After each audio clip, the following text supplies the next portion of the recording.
What's up, party people, and welcome back to my channel. So enough of you guys commented and asked for this, so we're doing a second chance review of this Asam Magic Finish Mousse Foundation from Amazon. Before we go any further, make sure you check out the original video up here. I feel like that's kind of a necessity. Just so you know what's going on, like what happened with it, why I'm even back here doing this. So let me just tell you what I've been doing behind the scenes, like the different variables I've changed up in this little experiment that I'm doing. I've applied this with different primers. I've applied it with different setting powders. I've applied it with my fingers. I've applied it with different brushes. I've applied it with a sponge. I've used it with cream cheek products, powdered cheek products, different setting sprays, different skincare products. And the common denominator is that it just does not want to wear well on me. And let me just point out that every product I've worn with this, like every combination of product that I've used has been a product that I really trust. It's been a tried and true, and I usually don't have any wear issues whatsoever. Like I've used products that I know. I have oily skin, but it's actually pretty balanced. Like it's actually pretty normalized is what I like to say. Now normally I wouldn't try so hard to make something like this work. Like my philosophy is that if it doesn't naturally work into my routine, I don't want it. So it's getting one last chance. Like today is its last and final opportunity to impress me. Today I'm changing up a couple different things that I haven't done before. But first off, I've kept my skincare more minimal. So all I have on is my Good Molecules caffeine eye gel under my eyes and my Colorstay sunscreen. So yeah, 2 products for skincare and that's it. And then another thing we're gonna do is try underpainting, which is where you apply your cream cheek products underneath your foundation pretty heavily. My hope is that whenever the foundation wears off, because it's not a matter of if, like it's a matter of when. But when it does, I'm hoping that where I've got the cheek products underneath, they'll kind of shine through and will still give me some coverage in the uneven areas, like right through here in my hollows. Yeah, we're gonna do underpainting on one side and normal way on the other side. Okay, so on this side, let's do the underpainting. Honestly, I'm not even worried about like if a product that I'm using is still available, because I'm gonna use this cream bronzer. This is like my #1 tried and true bronzer. It's discontinued, but it's literally the longest wearing cream bronzer I've got. So yeah, this is the Sonia Kashuk Undetectable Cream Bronzer. I'm just gonna apply the products really heavily on this side. So I don't really use concealer with this because I feel like I get enough coverage where I don't need it.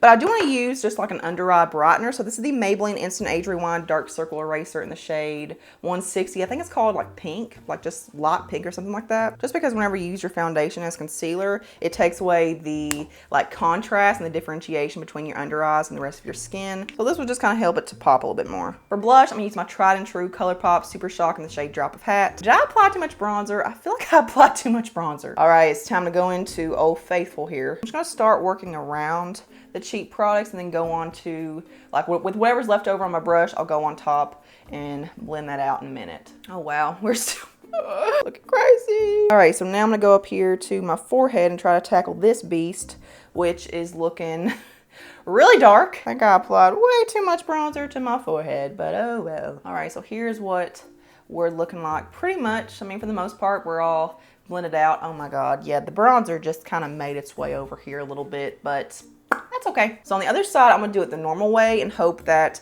maybe it's just the skincare. Like maybe I've applied too many skincare products that are too glowy and moisturizing underneath it. So where I've kept it more basic, maybe that's a secret. Like maybe I'm just chasing after all these different variables and it's been the skincare the entire time. So a lot of you guys said that on TV when they show this, I don't know if it's shown on HSN or QVC or whatever, but a lot of you guys were saying that they use their fingers, and you definitely can very effectively use this with your fingers. It applies so well. I will say using your fingers isn't gonna give you a better result or like better wear. They just show that on camera just to show you how easy it is. Oh, you don't need to buy tools with this. Like this is your one and done kind of product. Yeah, on its own, it looks so good. Like honestly, the biggest problem that I have is whenever I put cheek products on it. This is why I keep trying. It literally looks like my skin is photoshopped. I'll go back to my stippling brush and just kind of stipple over the areas where I want a little more coverage. So look at that, it just, whew, just whooshes over it. So the underpainting side looks very dark, #1, but also very muddy. I'm just gonna stipple over my cheek products a little bit more to try to tone it down a little bit. Okay, so I think that's probably about as good as it's gonna get. So I think I did go 2-hand with the bronzer, but honestly, like that's what you're supposed to do. So it seems like the underpainting is affecting how it's adjusting. So I'm not sure if that's the best method, but hopefully if it wears well though, I'll do it. On this side, I'm gonna do it the normal way, and I'm gonna use some cream products. Like I'm just gonna use the same ones, and we're gonna see if we have a difference in wear. Bronzer first, and I'm going very minimally the way I normally do. I just feel like cream products have a hard time blending on top of this. It's like they blend out the way that they would blend out if you had a powder underneath. All right, so there's blush. And then for highlighter, I'm gonna do the same highlighter on both sides. I'm gonna do a powder. This is the Believe Beauty Luminizing Glow Trio in the shade On Cloud 9. I've really been loving this one. This one seems to work out really, really well with everything I use. Normally this one gives me a cream-like effect. Like it really does look sheeny and dewy and glowy. And as you can see, the foundation it's just doling it out. There is the highlighter. So we're not gonna do setting powder. The same way we didn't use primer, I'm not using setting powder because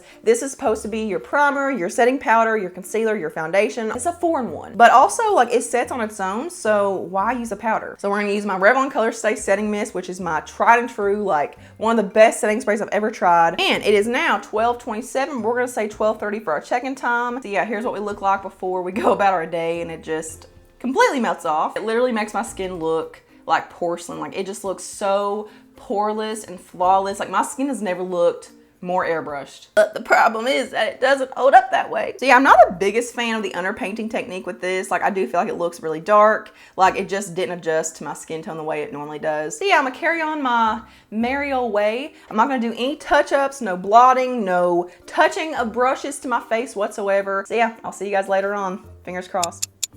Yeah, I'm back. And I'm now thoroughly convinced that these reviews are paid for.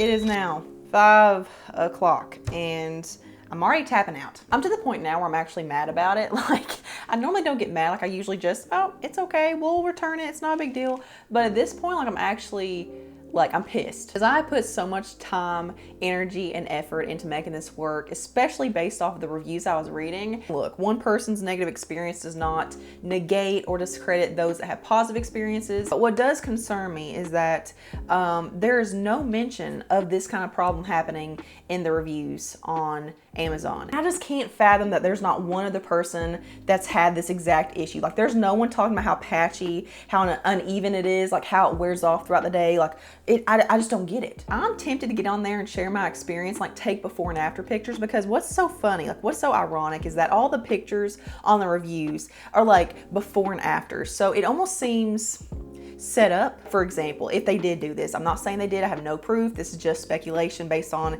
experiences that I have had where sellers have reached out to me after I bought a product. They'll be like, okay, can you write a positive review on our product and, you know, have before and afters, and they'll have this big long to-do list of things that need to occur in order for you to get compensation, whether it be in free product or like if you bought it, they may refund you after the fact. I guess I should probably give you more detail as to what's happening if you can't see the monstrosity. So the underpainting side sucks ass. So it's literally turned into 3 little patches, little holes of blush that's left over. And the craziest thing about this, and this is like the weirdest description, but like just bear with me. So the way this fades off, I don't know if you guys have ever had a foundation to where it fades off so unevenly that it makes your face look more pudgy.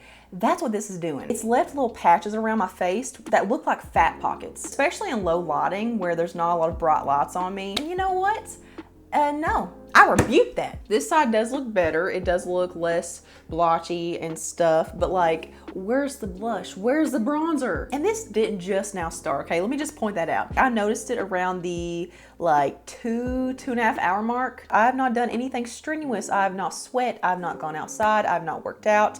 I haven't touched my face. I haven't done anything that should cause this to happen. Here's the thing, this isn't like a $10 or $15 foundation, right? This is a $30 foundation. And the reason that I love this so much is the initial effect is so poreless. Like, I've never tried anything that makes my skin look this blurred and just pore filled. But that effect is very short-lived because it only holds up that way for like 2 hours. And then it switches gears and flips over into making my skin look very old, emphasizes my pores eventually. It just looks heavy and makeup-y and just really thick. So my friends, I think at this point I've extinguished all the variables and yeah, I'm tapping out. But that being said, I don't want to sit here and say that this won't work for anyone, that there's no redemption whatsoever, like there's no redeeming qualities, because I think that some people may enjoy it. A lot of the reviews are saying they are in their 50s, 60s, 70s, and it works the best for them. So I mean, I really don't know, guys. So with that being said, if you've tried this foundation, then please, please, please leave your review and your thoughts in the comments below, like what's your experience and also what's your skin type.